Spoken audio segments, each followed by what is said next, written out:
MJ Jackson. I'm here at the Paley Festival where we will talk to the cast of Queen Sugar. So stay tuned to see what they have to say about this new season. So when you signed up for Queen Sugar, did you know this was going to take your career off as it did?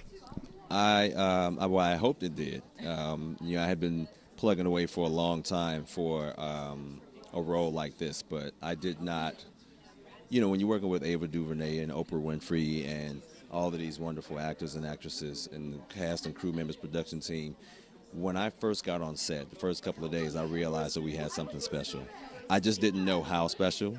The reception that we get, the love that we get from everybody from all over the country, everywhere I go, it's like, hey, Queen Sugar, and they call me, Davis. They don't know my real name yet, but it's a lot of fun. But it's a dream come true.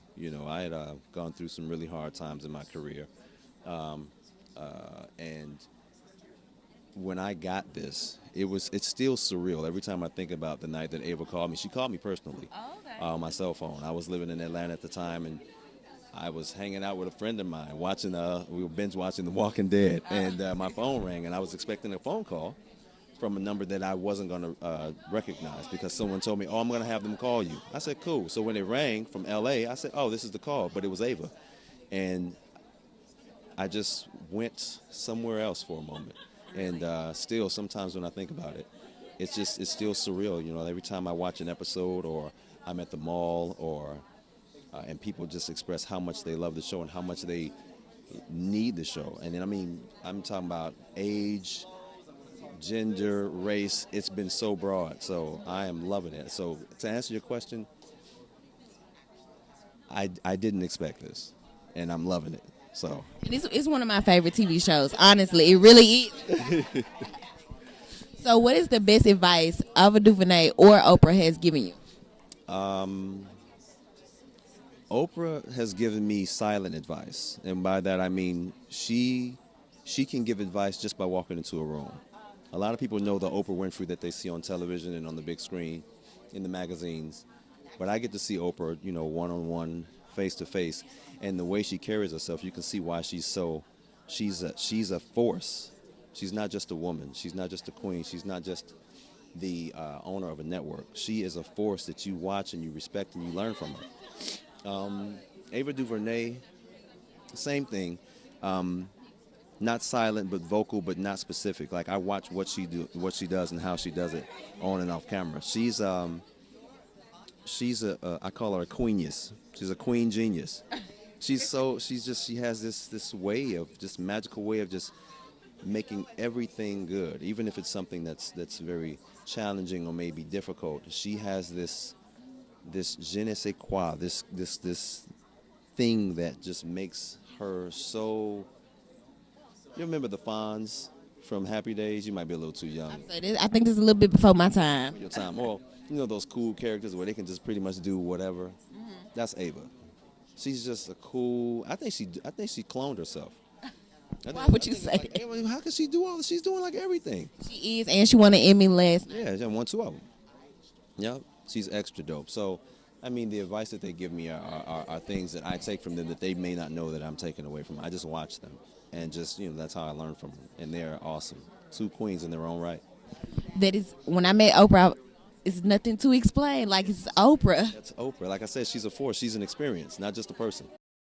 How has Queen Sugar changed your life? This is going to be the whole interview if I say exactly how. Give me the short version. Short and sweet, long story, not so long. I met Ava back in 2016, and I've been auditioning for projects, but working predominantly in theater.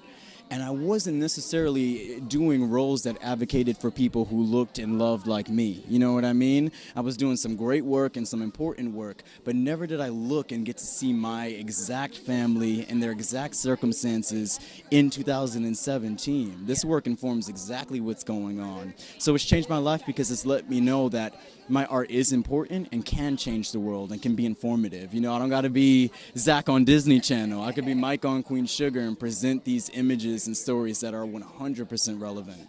Yeah. So that's been life affirming, So how is it working with Oprah? Oprah, we call her a fairy godmother on set. You know what I mean? She really believes in this project. She greenlit so much of what made it possible. Queen Sugar is a really patient show. Some people will call it slow in its pace, but she knew that that was how we needed to deliver this to allow people who aren't black and don't live in the South to have access to these characters and these stories. And she's just, I mean, look at her career. She's the right person to helm a project like this, and I'm sure that its success is merited completely because of Oprah Winfrey. In your character, you dealt with police brutality. So have you ever dealt with it in real life? My mother, you know, she was a correction officer in New York, so growing up, my relationship with police was a little bit different.